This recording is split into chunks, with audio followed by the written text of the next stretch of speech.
الحمد للہ رب العالمین والصلاة والسلام علی نبینا محمد وعلی آلہ وصحبہ اجمعین، اما بعد۔ آج ہم ہیں عمدۃ الاحکام کے ساتھ۔ عمدۃ الاحکام صحیح بخاری اور صحیح مسلم کی احادیث پہ مشتمل ایک عظیم کتاب ہے، اور اس میں جو حدیث ہم پڑھنے جا رہے ہیں اس کا تعلق ہے تعزیرات سے۔ تعزیر کس کو کہتے ہیں؟ تعزیر عربی لغت کے اعتبار سے عذرا سے ماخوذ ہے، اور العذر کا معنی ہوتا ہے روکنا کسی چیز سے، اور تعزیر کو تعزیر اس لیے کہتے ہیں کیونکہ یہ انسان کو گناہ میں واقع ہونے سے روکتی ہے۔ شرعی طور پہ، اصطلاحی طور پہ تعزیر کسے کہتے ہیں؟ کسی بھی ایسے گناہ پہ جو حد نہیں ہے، جس پہ کوئی کفارہ نہیں ہے، اس پہ جو سزا دی جائے اسے تعزیر کہتے ہیں۔ اس گناہ کی سزا جس میں شریعت نے کوئی حد مقرر نہیں کی، جس کا شریعت نے کوئی کفارہ مقرر نہیں کیا، اس پہ جو سزا دی جائے گی اسے کیا کہا جائے گا؟ تعزیر۔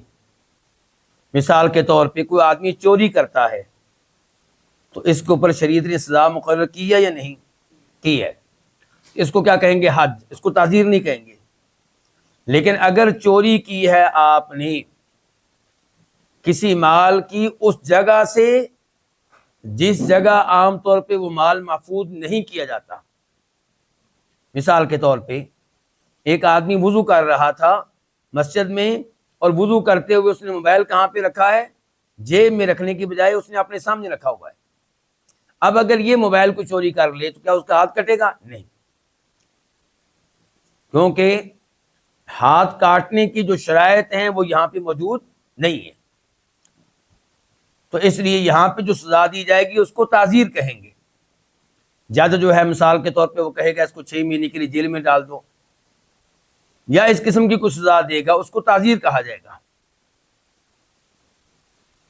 مثال کے طور پہ کسی نے چوری کی ہے اور جو مال چوری کیا ہے وہ 10,000 روپے اس کی قیمت ہے، تو کیا اس کے اوپر ہاتھ کٹے گا؟ نہیں، اس کے اوپر نہیں کٹے گا، کیونکہ یہ مال جو ہے اس نصاب تک نہیں پہنچتا جس نصاب کے برابر مال کو چوری کیا جائے تو ہاتھ کٹے گا۔ تو یہاں پہ جو سزا دی جائے گی اس کو کیا کہا جائے گا؟ تعزیر۔ کسی نے کسی پہ تہمت لگائی ہے زنا کی، صاف صاف زنا کی، اس کے اوپر کیا سزا ہے جی اسلامی شریعت میں؟ کوڑے کتنے؟ 80 کوڑے مارے جائیں گے۔ یہ کیا حد ہے؟ یعنی کہ اللہ کی طرف سے مقرر کردہ سزا ہے۔ لیکن اگر کسی نے کسی پہ تہمت لگائی ہے واضح طور پہ زنا کی نہیں، زنا سے چھوٹے عمل کی، مثال کے طور پہ تہمت لگا دی ہے کہ اس نے کسی لڑکی کے ساتھ ایک کمرے میں رات گزاری ہے، اب ظاہر ہے کہ یہ واضح طور پہ زنا کی تہمت نہیں ہے، لیکن یہ کہ ایک لڑکی کے ساتھ ایک رات ایک کمرے میں گزاری ہے، اور وہ لڑکی اس کی محرم نہیں تھی، اس کی وائف نہیں تھی، تو یہ تہمت جو ہے اس کے اوپر بھی جج سزا دے گا، لیکن 80 کوڑے نہیں، کوئی اور سزا دے گا۔ یہ سزا جو دی جائے گی اس کو کیا کہا جائے گا؟ تعزیر کہا جائے گا۔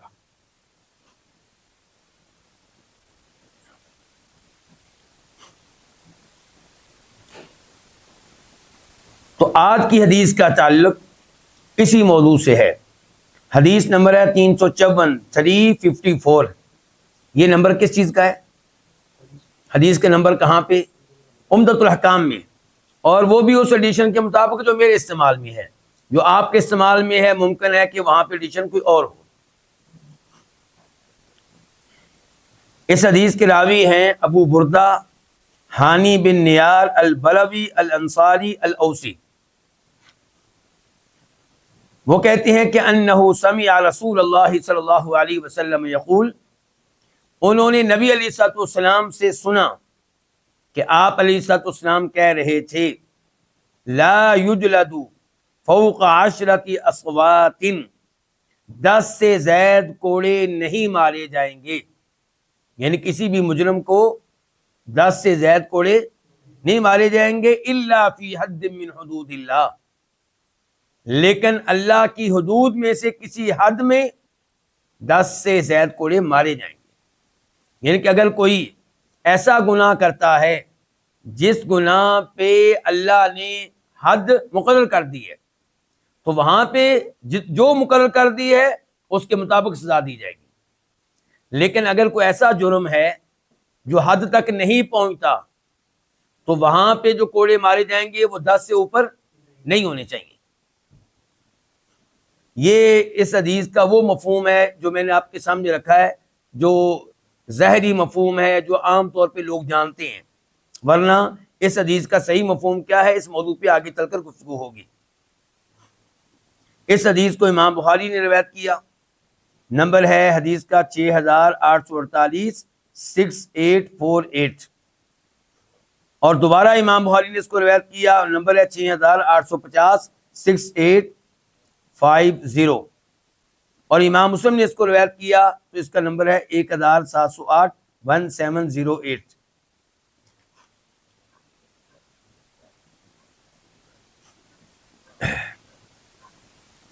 اس حدیث سے کیا کیا مسائل اخذ ہوتے ہیں؟ اس کے لیے پہلے ہمیں اس حدیث کا واضح طور پہ مفہوم بیان کرنا پڑے گا، یہ جاننے کے لیے کہ اس حدیث سے کیا کیا مسائل اخذ ہوتے ہیں۔ تو یاد رہے کہ علماء کرام کا اختلاف ہے اس لفظ کے معنی کی تحدید میں کہ الا فی حد من حدود اللہ، کہ کسی کو 10 سے زائد کوڑے نہیں مارے جائیں گے مگر تب مارے جائیں گے جب وہ اللہ کی حدود میں سے کسی حد میں واقع ہو۔ یہاں پہ حد سے کیا مراد ہے، حدود سے کیا مراد ہے، یہ اختلاف ہے۔ تو آئیے اس اختلاف کے اوپر نگاہ ڈالتے ہیں۔ پہلا موقف یہ ہے کہ یہاں پہ حدود سے مراد وہ گناہ ہیں جن کی سزائیں شریعت نے طے کر دی ہیں، اور یہی وہ مفہوم ہے جو پہلے میں بتا چکا ہوں۔ مثال کے طور پہ زنا کی حد، زنا کی کیا حد ہے جی؟ اگر کمارا زنا کرے، بدکاری کرے تو کیا حد ہے؟ 100 کوڑے۔ اور اگر وہ شخص ہے جس کی کبھی شادی ہوئی تھی یا اب بھی شادی شدہ ہے، وہ بدکاری کرے گا تو اس کی حد کیا ہے جی؟ اس کو سنسار کیا جائے گا، پتھر مار مار کر ختم کر دیا جائے گا، ہلاک کر دیا جائے گا۔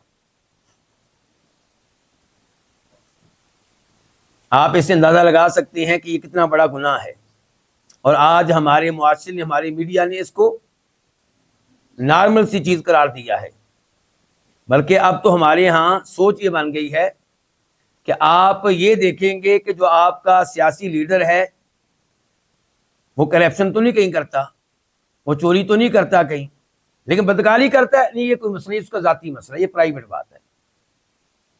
یعنی کہ ہماری سوچیں ہی تبدیل کر دی گئی ہیں، نظریات ہی تبدیل کر دیے گئے۔ کبیرہ گناہ کا مرتکب ہو، چاہے چوری کرے چاہے بدکاری کرے، اللہ تعالیٰ کیا فرماتے ہیں؟ وَأُولَٰئِکَ هُمُ الْفَاسِقُونَ، یہ فاسق ہیں، یہ مجرم ہیں، ان کی تو کورٹ میں گواہی نہیں سنی جائے گی۔ لیکن ہم کسی کے اوپر بھی، کوئی بھی سیاسی لیڈر ہو، کسی قسم کی تہمت لگانے کے قائل نہیں ہے، نہ چوری کی نہ بدکاری کی، کیونکہ شریعت نے اس کے اصول طے کر رکھے ہیں۔ لیکن میں ویسے ایک تصویر دکھائی ہے، آپ کے سامنے رکھی ہے کہ ہمارا معاشرہ کیا کر رہا ہے، ہمارا میڈیا کیا کردار ادا کر رہا ہے۔ تو یہ تھا پہلا مفہوم کہ یہاں پہ حدود سے مراد وہ گناہ ہیں جن کی سزائیں خود شریعت نے طے کر دی ہیں، مقرر کر دی ہیں۔ زنا کی مثال دی میں نے، ایسے ہی تہمت کسی پہ لگانا، بدکاری کی، چوری کرنا وغیرہ۔ یہ جو مفہوم ہے اس کے لحاظ سے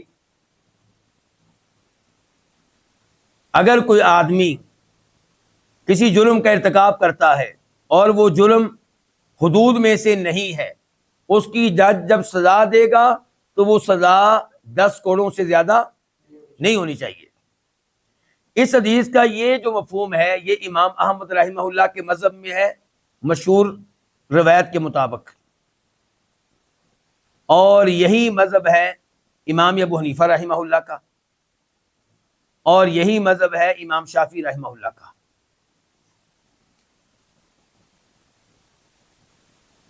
دوسرا موقف کہ یہاں پہ حدود سے مراد وہ سارے گناہ ہیں جن سے اللہ نے منع کیا ہے،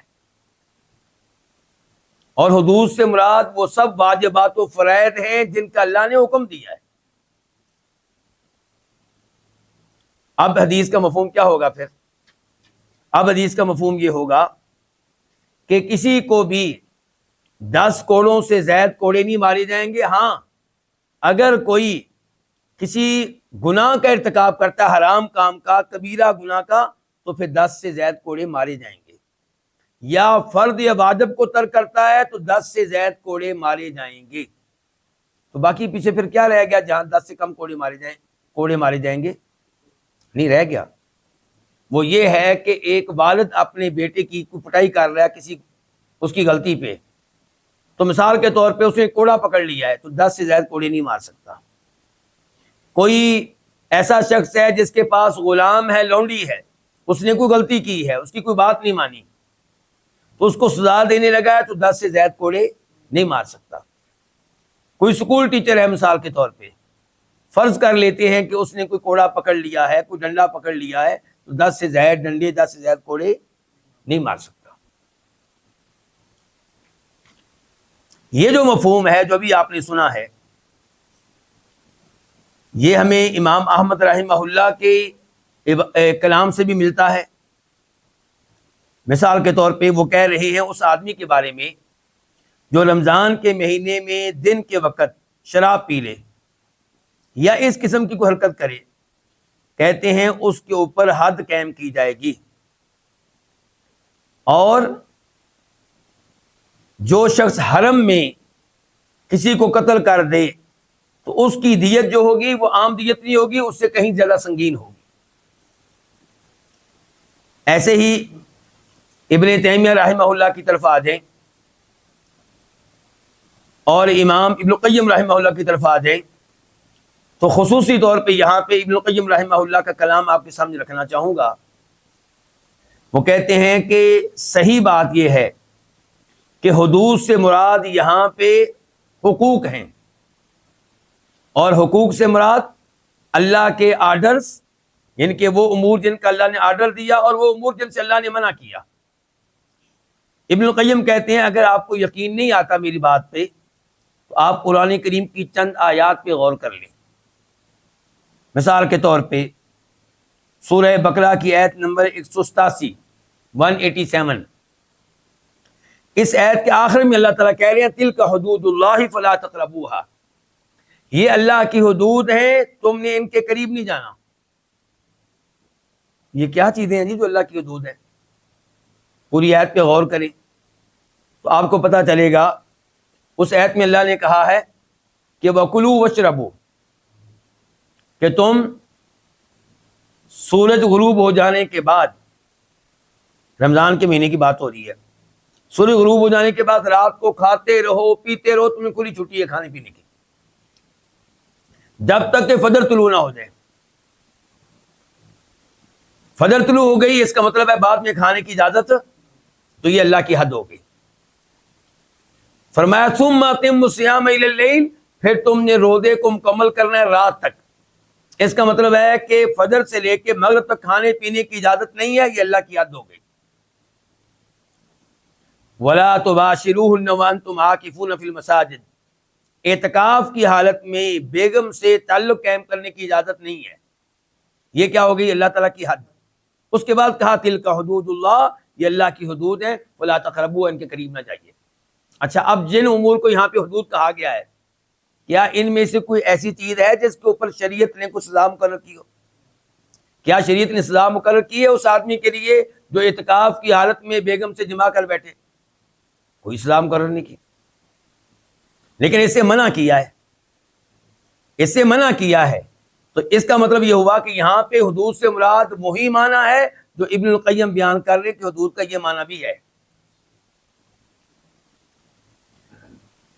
اسی طرح اگر کوئی دن کے ٹائم رمضان میں روزہ رکھا ہوا ہے، جان بوجھ کر کوئی چیز کھا پی لیتا ہے، روزہ اس نے توڑ دیا جان بوجھ کے، اس نے اللہ کے حکم کی خلاف ورزی کی ہے، تو وہ اس نے اللہ کی حدود کے قریب چلا گیا ہے۔ اور کیا اس کے اوپر شریعت نے کوئی سزا مقرر کی ہے؟ کیوں جی؟ کوئی جان بوجھ کر کوئی چیز کھا پی لے، اس کی سزا دنیاوی طور پہ آخرت میں ملے گی، وہ الگ معاملہ ہے۔ دنیاوی طور پہ کوئی سزا مقرر کی ہو، کوئی مقرر نہیں کی، کوئی مقرر۔ تو اس کا مطلب یہ ہے کہ حدود کا یہاں پہ وہی معنی ہے جو امام القیم رحمہ اللہ نے بیان کیا ہے۔ ایک اور آیت پہ غور کر لیں، سورہ بقرہ کی آیت نمبر 229 اور 30، 229 to 30۔ ان آیات میں طلاق کے احکام آئے ہیں۔ کون سے احکام آئے ہیں؟ طلاق کے۔ اور اللہ تعالیٰ بار بار کہہ رہے ہیں یہ اللہ کی حدود ہیں، اللہ کی حدود کو کراس نہ کرو۔ طلاق دینے کے معاملے میں ان امور میں شریعت نے کوئی سزائیں مقرر کی ہیں؟ کوئی سزائیں مقرر نہیں کی۔ تو ان کو حدود کہا گیا، ان کے اللہ کے احکام ہیں۔ تو گویا کہ حدود کا لفظ اللہ کے حقوق کے اوپر، اللہ کے احکام کے اوپر بھی استعمال ہوتا ہے۔ اور امام ابن القیم رحمہ اللہ کا موقف یہ ہے کہ یہاں پہ حدود کا یہی معنی ہے کہ کسی کو 10 کوڑے نہ مارے جائیں، 10 سے زائد کوڑے نہ مارے جائیں۔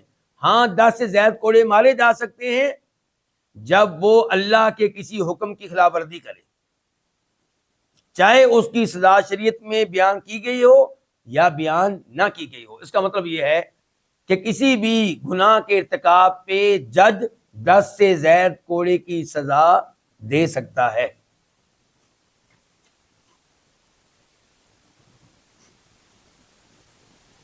یہ دیکھیں اب امام القیم رحمہ اللہ کے موقف کی تائید میں امام مالک کا قول، امام مالک کہہ رہے ہیں کہ تعزیر مجرم کے جرم کے مطابق ہوگی۔ اگر اس کا جرم تہمت لگانے کے جرم سے بڑھ کر ہے تو پھر اس کو 100 کوڑے بھی مارے جا سکتے ہیں، اس سے زیادہ بھی مارے جا سکتے ہیں۔ اس کا مطلب کیا ہوا پھر کہ امام مالک کے نزدیک کسی بھی گناہ پہ 100 سے زیادہ کوڑے بھی مارے جا سکتے ہیں۔ اور یہ دیکھیے امام ابو یوسف رحمہ اللہ، امام ابو حنیفہ رحمہ اللہ کے شاگرد، یہ کیا کہہ رہے ہیں؟ یہ بھی کہہ رہے ہیں تعزیر گناہ کے مطابق ہوگی، اور یہ کون طے کرے گا؟ یہ حکمران طے کرے گا، جج طے کرے گا۔ اور کہتے ہیں کہ اس میں کوڑے 80 تک بھی جا سکتے ہیں۔ 10 سے اوپر لے گئے نا، امام ابو یوسف رحمہ اللہ کوڑے 10 سے اوپر لے گئے۔ اور ایسا ہی قول امام ابو ثور کا بھی ملتا ہے۔ اور امام عبد الرحمن بن سعدی فرماتے ہیں، جن کی تفسیر سعدی ہے، کہتے ہیں وہ صحیح ہو، درست بات یہ ہے کہ جواز الزیادۃ فی التعزیر علی 10 جلدات بحسب المصلحۃ والزجر، کہ درست موقف یہ ہے کہ تعزیر میں 10 کوڑوں سے اوپر جایا جا سکتا ہے، اور یہ جج طے کرے گا کہ مصلحت کیا ہے اور کس قدر اس مجرم کو ڈانٹنے کی اور سزا دینے کی ضرورت ہے، اس کے مطابق وہ طے کرے گا۔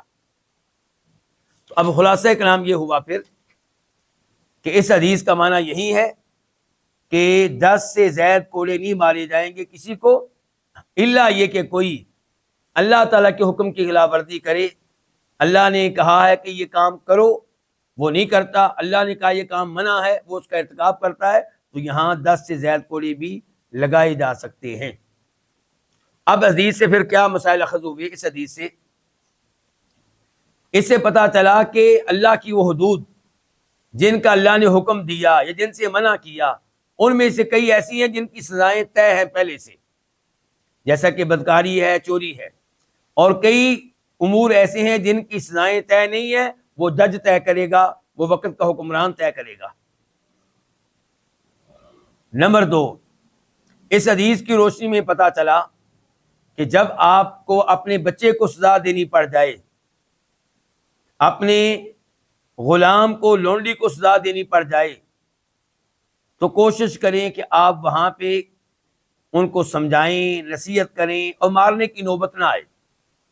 لیکن اگر کوئی ایسا جرم کر بیٹھے ہیں جہاں آپ سمجھتے ہیں کہ یہاں پٹائی ضروری ہے، تو پھر بھی آپ کوشش کریں کہ ہلکی پھلکی پٹائی ہو، اور اگر معاملہ کوڑوں تک جائے تو کوڑے پھر 10 سے اوپر نہیں ہونے چاہیے۔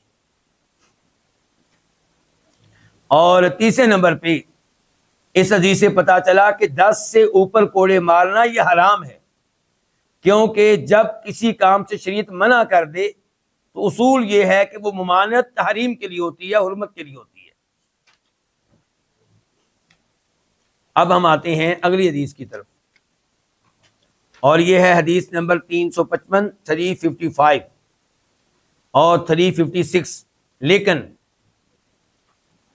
اس سے پہلے وضاحت کرنا ہوگی کہ اب کون سی کتاب شروع ہو رہی ہے۔ کتاب جو ہم پڑھ رہے ہیں کون سی ہے؟ عمدۃ الاحکام۔ لیکن عمدۃ الاحکام میں بھی اندرونی طور پہ کئی کتب ہیں۔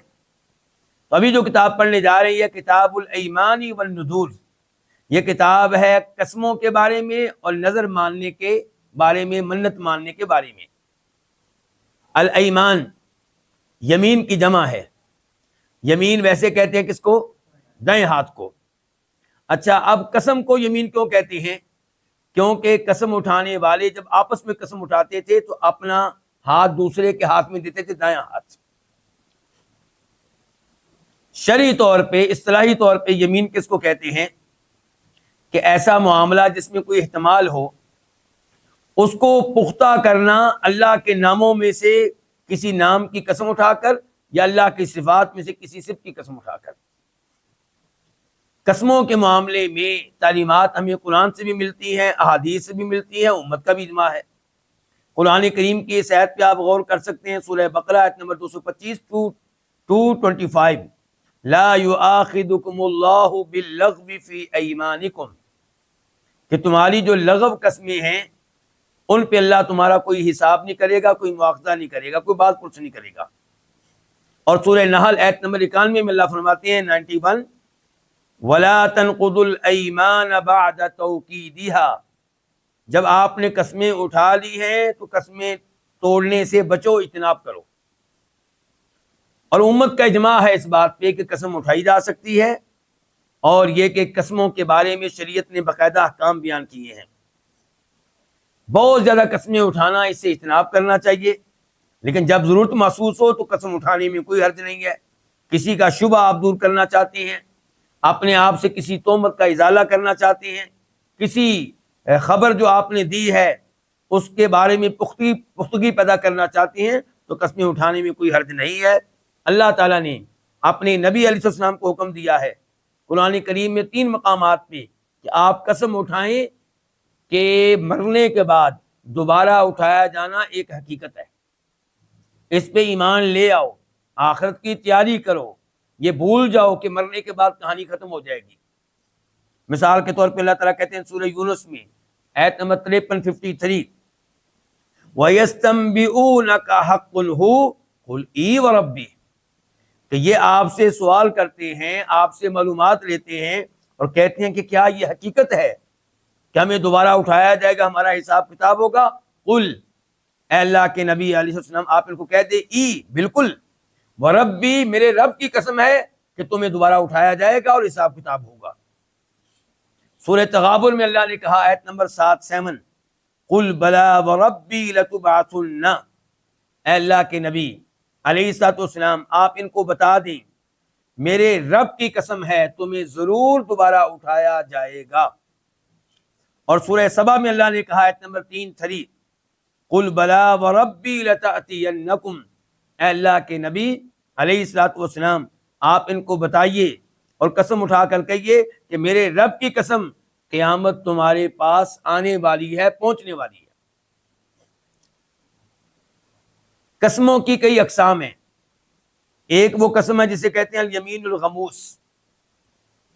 اس کا کیا مطلب ہے؟ یعنی کہ وہ قسم جو انسان کو جہنم میں پہنچا دے گی، جہنم میں جس قسم کی وجہ سے غوطے کھائے گا۔ یہ کیا قسم ہے کہ آپ نے ماضی کے بارے میں قسم اٹھائی، آپ کہتے ہیں کہ میں نے یہ کام نہیں کیا جبکہ آپ نے کیا، آپ کو پتہ اچھی طرح، یا آپ کہتے ہیں میں نے یہ کام کیا ہے جبکہ آپ کو پتہ ہے کہ میں نے نہیں کیا، اور قسم اٹھا رہے ہیں آپ اس کے اوپر، جھوٹی قسم ہے۔ تو یہ قسم جہنم کی آگ میں لے جانے والی ہے، اور اس کا کفارہ کتنا ہوگا جی؟ توبہ کے علاوہ اس کا کوئی کفارہ نہیں ہے۔ یہ جرم اتنا بڑا ہے، گناہ اتنا بڑا ہے کہ توبہ کے علاوہ اس کا کوئی کفارہ نہیں ہے، کبیرہ گناہ ہے۔ دوسرے نمبر پہ وہ قسم ہے جس میں کفارہ داخل ہوتا ہے، جس کا ازالہ کفارے کے ذریعے ہوتا ہے۔ یہ وہ قسم ہے جس کا مستقبل سے تعلق ہے۔ آپ نے قسم اٹھائی کہ میں یہ کام کروں گا، اور پھر آپ نے یہ سوچا کہ بہتر یہ ہے کہ میں کام نہ کروں، یا آپ نے قسم اٹھائی کہ میں یہ کام نہیں کروں گا، پھر آپ نے سوچا کہ بہتر یہ ہے کہ میں کام کروں، تو یہاں پہ آپ کفارہ ادا کریں گے۔ اور یہ وہ معاملات ہیں جس کا تعلق کسی اور کے حق سے نہیں ہے، یعنی کہ اگر میں نے آپ کو قسم دیا کہ میں آپ کا یہ کام کروں گا، میں آپ کے کل پیسے ادا کر دوں گا، تو یہ نہیں ہے کہ آپ قسم اٹھائیں اسی لیے کہ جناب ابھی قسم اٹھا لیتا ہوں اور کل میں روزے رکھ لوں گا، یہ بات غلط ہوگی، یہ تو کسی بندے کا حق ہوا۔ اور تیسرے نمبر پہ ہوتی ہے یمینیں، وہ یمین جس کو کہتے ہیں لغو، یعنی کہ انسان قسم اٹھا رہا ہے، اس کو پتہ ہی نہیں میں قسم اٹھا رہا ہوں، نہیں اللہ کی قسم، ہاں اللہ کی قسم، جیسا کہ عربیوں کی عادت ہے، تو یہ لغو قسم ہے، اس میں اس کا ارادہ نہیں ہوتا، قصد نہیں ہوتا، تو اس کے اوپر کوئی مواخذہ نہیں ہے۔ اب آتے ہیں ہم حدیث کی طرف۔ حدیث نمبر 355 عمدۃ الاحکام کے اعتبار سے 355، راوی ہیں عبد الرحمن بن سمرہ رضی اللہ تعالی عنہ۔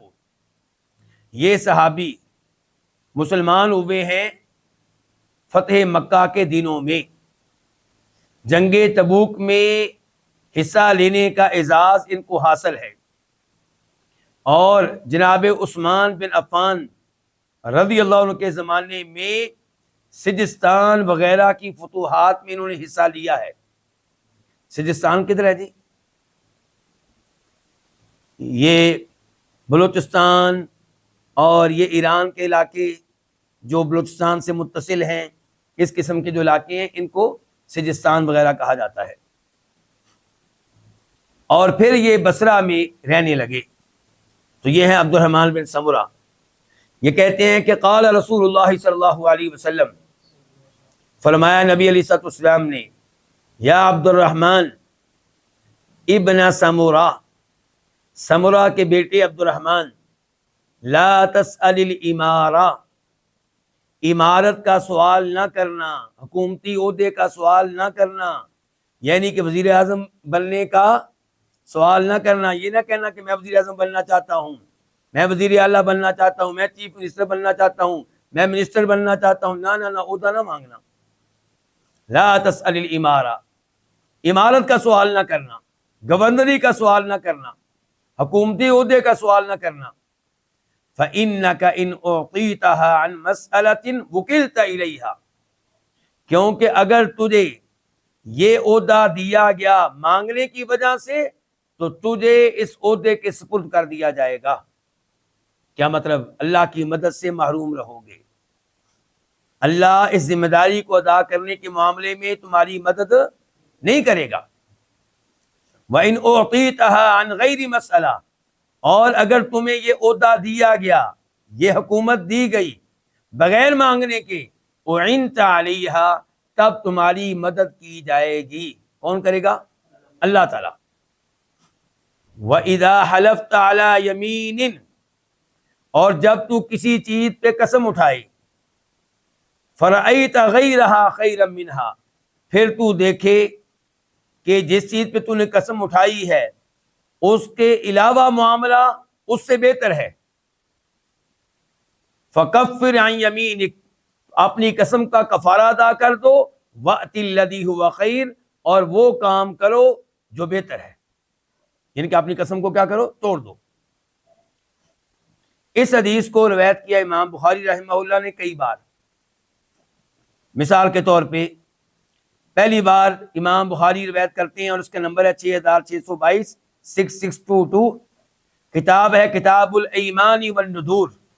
صحیح بخاری میں اندرونی کتاب کیا ہے؟ کتاب الایمان والنذور، قسمیں اٹھانے کے بارے میں کتاب اور نظر ماننے کے بارے میں کتاب، اور اس میں باب کیا ہے؟ باب قولہ تعالی لا یؤاخذکم اللہ باللغو فی ایمانکم، یہ باب ہے اللہ کے اس فرمان کے بارے میں کہ اللہ تمہاری لغو قسموں پہ تمہارا مواخذہ نہیں کرے گا، اللہ تمہارا مواخذہ کرے گا ان قسموں پہ جو تم نے سوچ سمجھ کر اٹھائی ہیں۔ پھر امام بخاری اس حدیث کو دوبارہ لے کر آئے، اس بار نمبر ہے 6722، 6722، اور کتاب ہے کتاب کفارات الایمان، قسموں کے کفارے کے بارے میں کتاب ہے. اور باب کیا ہے؟ باب ہے باب الکفارۃ قبل الحنث و بعدہ، کہ آپ قسم کا کفارہ قسم توڑنے سے پہلے بھی ادا کر سکتے ہیں اور قسم توڑنے کے بعد بھی. یعنی کہ آپ نے قسم اٹھائی تھی کہ میں آئندہ اپنی والدہ سے بات نہیں کروں گا، والدہ کا بائیکاٹ، کیا آپ اس قسم کو برقرار رکھنا چاہیے؟ نہیں، اس قسم کو توڑنا واجب ہے. سوال یہ ہے کہ توڑنے سے پہلے کفارہ ادا کریں کہ بعد میں؟ امام بخاری نے اس کے اوپر باب قائم کیا ہے کہ کفارہ آپ قسم توڑنے سے پہلے بھی ادا کر سکتے ہیں اور بعد میں. پھر امام بخاری اس حدیث کو تیسری بار لے کر آئے. اس بار اس کا نمبر ہے 7146 7146، اور کتاب ہے کتاب الاحکام.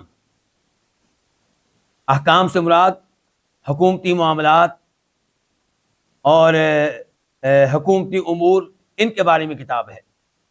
اور اس میں باب کیا ہے؟ باب من لم يسأل الامارۃ اعانہ اللہ علیہا، کہ جو حکومتی عہدہ نہیں مانگے گا اللہ تعالیٰ اس کی اس عہدے کے معاملے میں مدد کرے گا. پھر امام بخاری اس حدیث کو لے کر آئے چوتھی بار، اور نمبر ہے 7147 7147، اور کتاب وہی ہے کتاب الاحکام جو پہلے تھی. اور باب ہے باب من سأل الامارۃ وکیل الیہا، جو حکومتی عہدہ مانگے گا، گورنری مانگے گا، منسٹری مانگے گا، اس کو اس عہدے کے سپرد کر دیا جائے گا، یعنی کہ اللہ کی مدد سے معلوم رہے گا.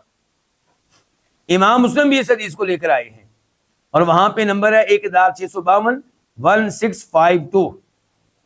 اچھا، آپ علماء کرام سے ایک سوال ہے، ویسے میں نے پہلے بھی کئی دفعہ اس کی وضاحت کی ہے، کہ جب مسلم شریف کی باری آتی تو ہم نہیں بیان کرتے کہ اندرونی کتاب کون سی ہے اور باب کون سا قائم کیا گیا ہے. بخاری شریف کی باری آتی ہے تو ہم کتاب بھی بیان کرتے ہیں، ابواب بھی بیان کرتے ہیں. یہ کیا معاملہ ہے؟ جی ہاں، بالکل آپ نے صحیح جواب دیا ہے، ماشاءاللہ، اللہ آپ کے علم و عمل میں برکتیں ڈالے. کہ امام مسلم رحمہ اللہ نے احادیث جمع کی ہیں لیکن ابواب قائم نہیں کیے. امام اسی لیے کہتے ہیں کہ صحیح بخاری جو ہے وہ حدیث کی کتاب بھی ہے اور فقہ کی کتاب بھی ہے. اس میں آپ کو فقاہت نہیں ملے گی، احادیث کا علم بھی ملے گا. اور صحیح مسلم میں آپ کو احادیث کا علم ملے گا، فقاہت نہیں ملے گی.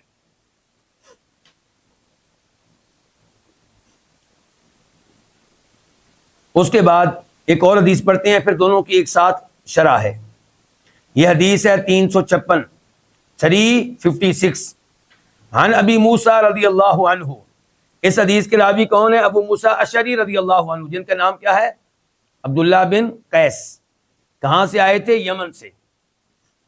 اور یہ جب آئے تھے تو تقریباً 50 یا 50 سے زیادہ لوگ تھے. جب یہ یمن سے نکلے نبی علیہ السلام سے ملنے کے لیے اور اسلام پہ عمل پیرا ہونے کے لیے، اندازہ کیجیے اس زمانے میں یمن سے آئے تھے. لیکن ان کی کشتی ان کو مکہ کے قریب لانے کی بجائے کہاں لے گئی؟ حبشہ میں لے گئی. تو یہ حبشہ میں پہنچ گئے، وہاں پہ ان کو مل گیا. کون ملے ہوں گے ذرا بتائیے ذرا آپ؟ جعفر طیار رضی اللہ عنہ، یعنی کہ نبی علیہ السلام کے چچا کے بیٹے جناب علی کے بھائی، وہ مل گئے. انہوں نے کہا آپ لوگ ہمارے پاس ہی رہیں، ادھر ہی رہیں. تو یہ ایک عرصہ ان کے ساتھ ہی رہے. پھر یہ لوگ مدینہ آئے تھے.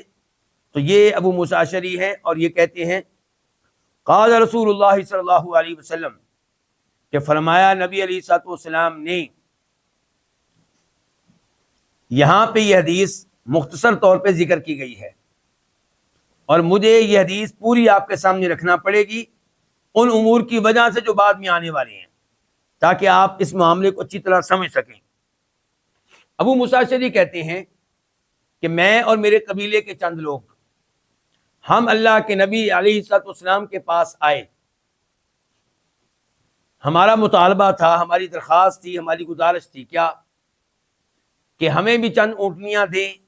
کیوں؟ تاکہ ہم بھی جہاد میں شامل ہو سکیں، ہم بھی ان اونٹنیوں کے اوپر بیٹھ کے جہاد میں جا سکیں، اللہ کے راستے میں لڑ سکیں.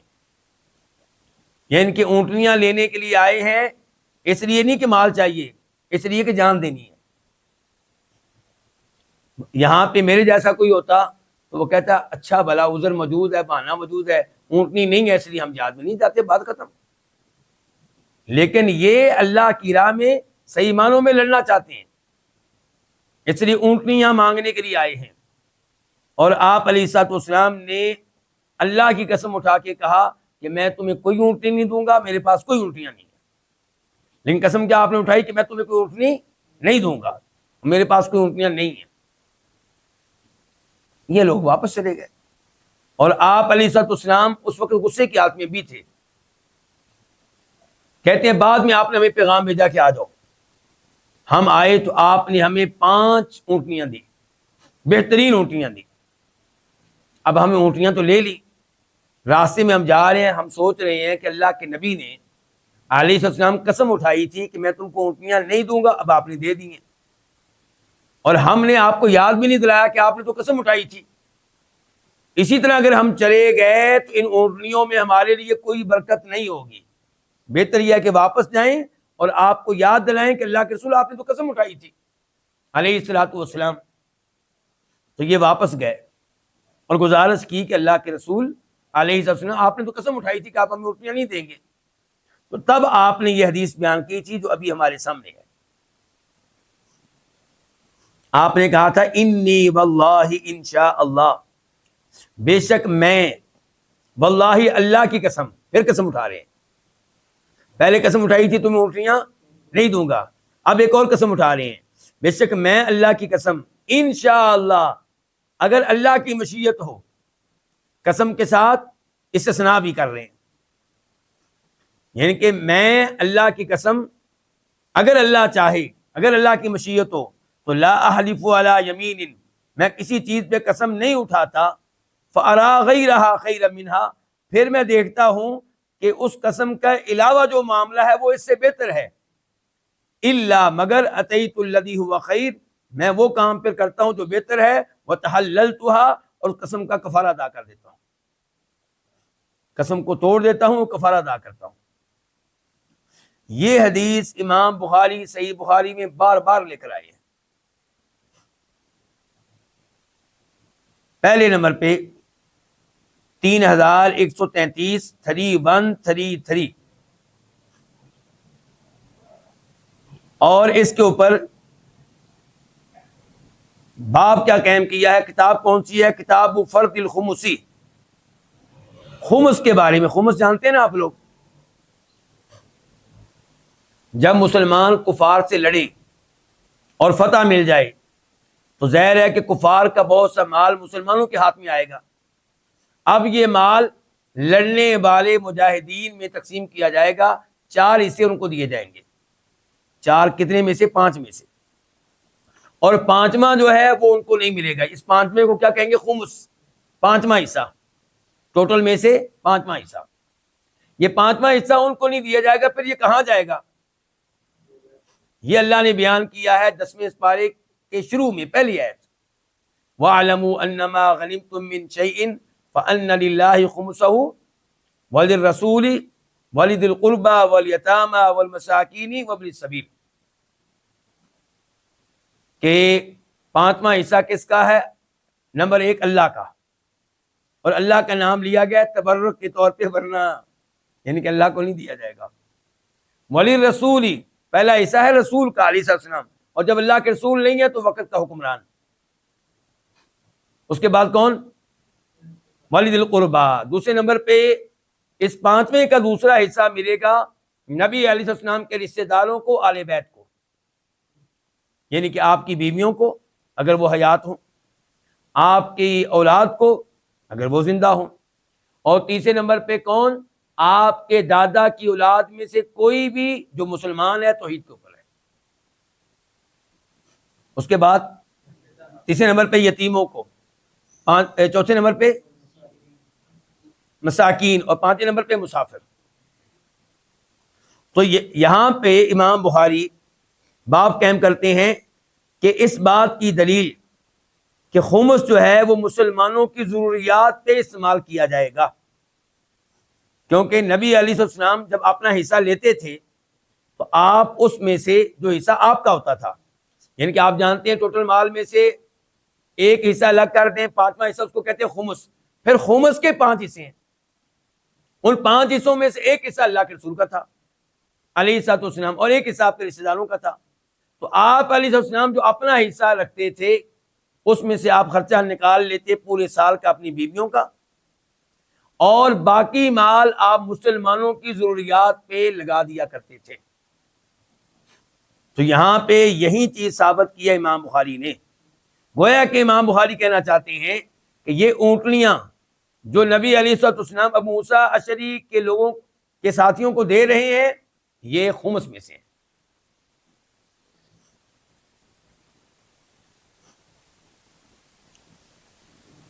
دوسرے نمبر پہ امام بخاری اس حدیث کو لے کر آئے اور نمبر ہے اس کا 5518 5518، اور اس بار کتاب ہے کتاب الذبائح والصید، جانور کو ذبح کرنے کے معاملے میں اور شکار کرنے کے معاملے میں یہ کتاب ہے، صحیح بخاری کی اندرونی کتاب.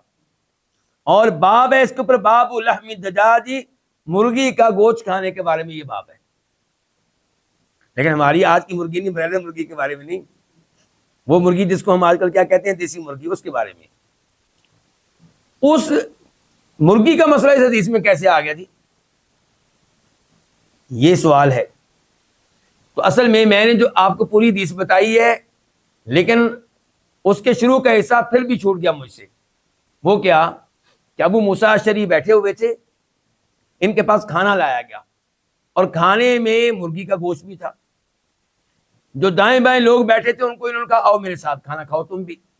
ایک آدمی سائڈ پہ بیٹھا رہا، اس سے کہا بھی تم کیوں نہیں آ رہے؟ کہنے لگا کہ جب سے میں نے کسی مرغی کو دیکھا ہے گن کھاتے ہوئے، مجھے مرغی کے گوشت سے نفرت ہو گئی ہے، اور میں نے قسم اٹھا لی ہے کہ میں مرغی کا گوشت نہیں کھاؤں گا، قسم اٹھا لی ہے. تو ابو موسیٰ اشعری نے تب یہ حدیث بیان کی تھی کہ اللہ کے رسول نے بھی قسم اٹھائی تھی اور آپ نے قسم توڑی تھی، بلکہ اصول بھی بیان کیا تھا کہ جب میں قسم اٹھا لیتا ہوں اور پھر مجھے لگتا ہے کہ خیر دوسرے معاملے میں ہے تو میں قسم توڑ دیتا ہوں اور قسم کا کفارہ ادا کرتا ہوں. تو گویا کہ امام بخاری نے اس حدیث سے مسئلہ اخذ کیا کہ مرغی کا گوشت کھانا جائز ہے. پھر امام بخاری اس حدیث کو لے کر آئے اور نمبر ہے 6623 6623، اور اس بار ہے صحیح بخاری کے اندرونی کتاب کتاب الایمان والنذور، اور باب کیا ہے؟ باب ہے لا یؤاخذکم اللہ باللغو فی ایمانکم، اللہ تمہاری لغو قسموں پہ تمہارا مواخذہ نہیں کرے گا، لیکن جو قسمیں سوچ سمجھ کر اٹھائی ہیں ان پہ مواخذہ ہوگا. گویا کہ جو قسم آپ علیہ السلام نے یہاں پہ اٹھائی تھی یہ لغو نہیں ہے، یہ وہ قسم ہے جو سوچ سمجھ کر اٹھائی گئی تھی. پھر امام بخاری اس حدیث کو لے کر آئے چوتھی بار، اور اس بار اس کا نمبر ہے 6649 6649، اور اس کے اوپر یہ کتاب ہے کتاب الایمان والنذور، وہی کتاب قسموں کے بارے میں اور نظر کے بارے میں. اور باب کیا؟ باب لا تحلفوا بآبائکم، کہ اپنے باپ دادا کی قسم اٹھانے کی اجازت نہیں ہے. یعنی قسم جب بھی اٹھانی ہے کس کی اٹھانی ہے؟ اللہ کی اٹھانی ہے. جیسا کہ اللہ کے نبی اسلام نے اس حدیث میں 2 بار قسم اٹھائی ہے، دونوں بار کس کی اٹھائی ہے؟ اللہ کی اٹھائی ہے. پھر امام بخاری اس حدیث کو لے کر آئے 5ویں بار، اور نمبر ہے 6680 6680، اور اس بار بھی کتاب ہے کتاب الایمان والنذور، اور باب کیا ہے؟ باب الیمین فی ما لا یملک وفی المعصیۃ وفی الغضب، یعنی کہ باب ہے غصے کے ساتھ قسم اٹھانے کے بارے میں. کیونکہ یہاں پہ ابو موسیٰ اشعری نے کیا بیان کیا کہ جب آپ نے قسم اٹھائی تو آپ غصے کی حالت میں تھے علیہ الصلوۃ والسلام. اس کا مطلب ہے کہ غصے کی حالت میں قسم اٹھائیں گے، اور غصہ ہو نارمل. ایک ہے وہ غصہ کہ جس میں آپ اس قدر آپ پہ سے باہر ہیں کہ آپ کو پتہ ہی نہیں کہ آپ نے کیا کیا ہے غصے کی حالت میں، لوگ بتا رہے ہیں کہ آپ نے یہ کیا ہے.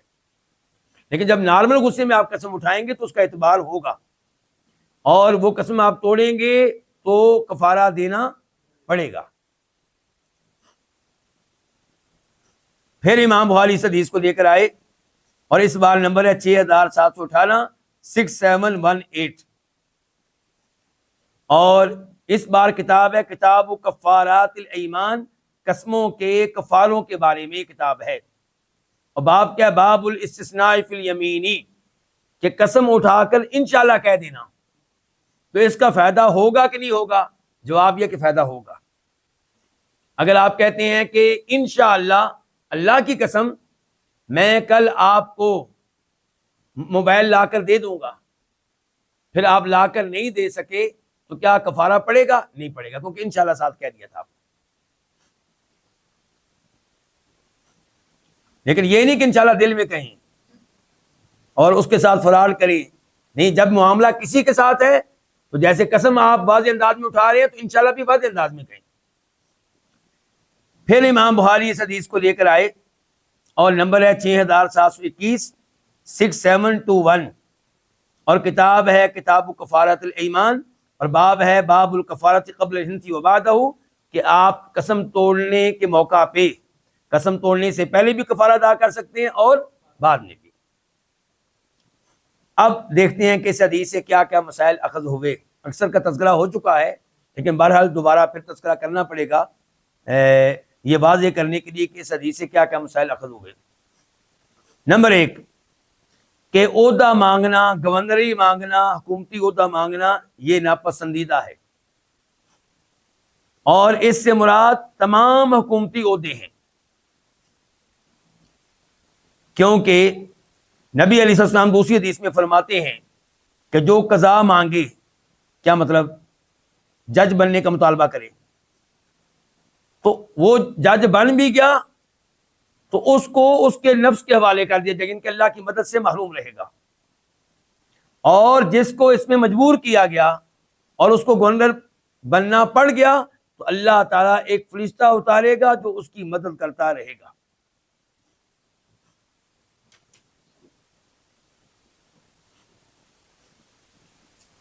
اور یہ اصول کب ہے؟ یہ اصول تب ہے جب آپ سمجھتے ہیں کہ آپ جیسے یا آپ سے بہتر لوگ موجود ہیں جو اس عہدے کو سنبھال سکتے ہیں. اگر کبھی ایسی صورتحال پیدا ہو جائے کہ آپ یہ سمجھیں کہ مجھ سے بہتر کوئی نہیں ہے، مجھ میں صلاحیت ہے اس کام کی، تو پھر آپ پیشکش کر سکتے ہیں کہ میں یہ عہدہ سنبھالنے کے لیے تیار ہوں. لیکن یہ کون لوگ ہوں گے؟ فاسق و فاجر نہیں. جو 5 وقت کی نماز نہیں پڑھتا وہ سرکاری عہدے کے لائق نہیں ہے. آج تو یہ سمجھتے ہیں کہ مولوی لائق نہیں ہے، جبکہ اصل بات کیا ہے کہ جو 5 وقت کی نماز نہیں پڑھتے، جو ماہ رمضان کے روزے نہیں رکھتے، واجبات ترک کرتے ہیں یا کبیرہ گناہوں کا ارتکاب کرتے ہیں، یہ ان بڑے عہدوں کے لائق بالکل نہیں ہے. لیکن اگر یہ بن جائیں تو پھر ہم پابند ہیں کہ ہم ان کی اطاعت کریں اور ان کے ساتھ تعاون کریں اور ان کو اپنا حکمران مان لیں. ہاں، جو آرڈر شریعت کے خلاف دیں گے وہ والا آرڈر ہم نہیں مانیں گے، باقی ہم ماننے کے پابند ہوں گے.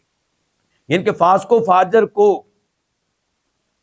ووٹ دینے کی اجازت نہیں ہے. ہاں، اگر سارے فاسق و فاجر ہوں اور آپ کو ووٹ دینا پڑ جائے، ظاہر ہے پھر آپ دیکھیں گے کہ ان میں سے ہلکا فاسق و فاجر کون سا ہے. ورنہ فاسق و فاجر کو آپ ووٹ نہیں دیں گے. آپ کے بس میں ہوگا تو آپ انتخاب اس کا کریں گے جو فاسق و فاجر نہیں ہے. لیکن اگر مولوی ہو، فاسق و فاجر تو نہیں ہے، مثال کے طور پہ ہے بھی توحید کے اوپر، بدعات کا ارتکاب بھی نہیں کرتا، کبیرہ گناہوں کا ارتکاب نہیں کرتا، لیکن اس کو انگلش نہیں آتی، تو پھر کیا بنے گا جی؟ کیوں جی شیخ صاحب؟ وہ فائلیں کیسے پڑھے گا؟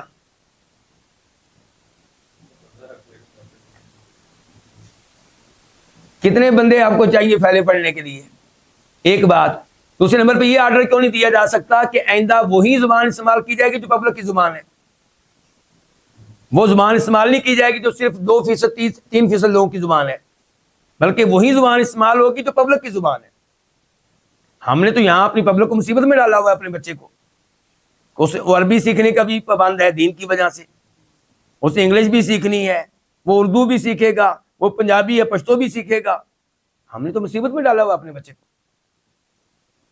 یعنی کہ یہاں پہ صورتحال یہ ہے کہ آپ کے گاؤں کا بچہ یا نوجوان ہاسپٹل میں چلا جائے، اس کو کچھ پتہ نہیں کہ یہ کون ہے، یہ کون سا شعبہ ہے، یہ کون سا ڈاکٹر ہے، اس کا کیا کام ہے، اور ڈاکٹر صاحب نے جو اس کا علاج لکھا ہے اس کو کوئی پتہ نہیں اس نے میرے لیے کیا لکھا ہے، زہر لکھی ہے یا کیا لکھا ہے اس نے. دیگر ممالک میں آرڈر دیا جا رہا ہے کہ ڈاکٹر جو ہے کون سی زبان استعمال کرے گا جو پبلک جانتی ہے اور صاف صاف لکھے گا، صاف صاف لکھے گا. لیکن یہاں پہ تو جناب والا اسی کو بڑا ڈاکٹر سمجھا جاتا ہے جس کی لکھائی سمجھ میں نہ آئے. تو اچھا، پھر زندہ مثال میں دے سکتا ہوں آپ کو آج کے زمانے کی، کیونکہ ہمارے کئی بھائی ان کو شاید یہ بات ہضم نہ ہو کہ مولوی اور حکومت. ہاں، میں ان مولویوں کا قائل نہیں ہوں جو یہ کہیں کہ حکومت آ گئی تو میرے مسلک کے لوگ زندہ رہیں گے، باقی سب کو قتل کر دو. ان کا میں قائل بالکل نہیں ہوں. لیکن ویسے بتانا چاہتا ہوں کہ سعودی عرب کے حکمران، موجودہ حکمران سے پہلے ایسے حکمران کئی گزرے ہیں جو سفید ان پڑھ تھے. جو کیا تھے؟ سفید ان پڑھ تھے. انگلش کیا، عربی بھی صحیح نہیں آتی تھی. یعنی کہ عربی بول تو لیتے تھے لیکن عربی کتابیں باقاعدہ پڑھ سکیں وغیرہ نہیں، ایسا کچھ نہیں تھا. انہوں نے کامیاب حکومت کی ہے، اپنے ملک کو ترقی پہ لے کر گئے ہیں، دین کے لحاظ سے بھی اور دنیا کے لحاظ سے بھی. اور آپ کے ملک میں یعنی کہ اوپر سب وہ ہیں جو انگریز ہیں، چاہے رنگت جو ہے وہ گوری نہیں ہے لیکن باقی تو انگریز ہی ہیں تقریباً تعلیم کے لحاظ سے. لیکن آپ ان کا اور اپنا مقابلہ کر لیں. تو کہنے کا مطلب یہ ہے کہ یہ کوئی بڑی بات نہیں ہے، یہ سارے مسائل حل ہو سکتے ہیں. عبداللہ ابن عباس مجھے یاد آ گئے، بصرہ کے گورنر تھے، اور اس زمانے میں بصرہ کے لوگ دائیں بائیں سب فارسی بولنے والے تھے. تو انہوں نے ایک آدمی اپنے پاس رکھا ہوا تھا جو ترجمہ کیا کرتا تھا. کامیاب حکومت کی انہوں نے، کوئی مسئلہ پیدا نہیں ہوا. بخاری میں تذکرہ آتا ہے اس چیز کا. وقت چونکہ ہو رہا ہے تیزی سے میں چاند ایک مسائل ذکر کر دوں. دوسرے نمبر پہ اس حدیث سے مسئلہ معلوم ہوا کہ اگر آپ کے پاس حکومتی عہدہ آئے آپ کے مانگے بغیر اور آپ اس کی صلاحیت رکھتے ہوں تو پھر آپ وہ عہدہ لے لیں اور اللہ رب العزت آپ کی مدد کرے گا، اور آپ اللہ سے مدد مانگتے بھی رہیں، توفیق مانگتے بھی رہیں. تیسرے نمبر پہ اس حدیث سے پتا چلا کہ جب آپ قسم اٹھا لیں کہ میں یہ کام کروں گا، یا قسم اٹھانے میں یہ کام نہیں کروں گا، پھر پتا چلے کہ خیر اس معاملے میں نہیں ہے جس پہ آپ نے قسم اٹھائی ہے بلکہ اس کے الٹ معاملے میں ہے، تو آپ پھر کیا کریں؟ قسم کو توڑ دیں اور کفارہ ادا کریں.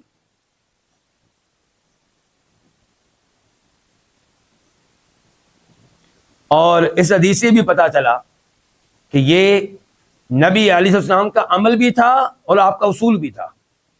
یعنی کہ آپ عمل بھی اسی پہ کرتے رہے، لوگوں کو اصول بھی یہی بتاتے رہے. یہیں پہ آج کے درس کا اختتام کرتے ہیں. اللہ رب العزت سے اس دعا کے ساتھ کہ اللہ تعالیٰ اسی انداز سے ہمیں احادیث پڑھنے کی توفیق عنایت فرمائے اور ان پہ عمل پیرا ہونے کی توفیق دے. وآخر دعوانا الحمدللہ رب العالمین.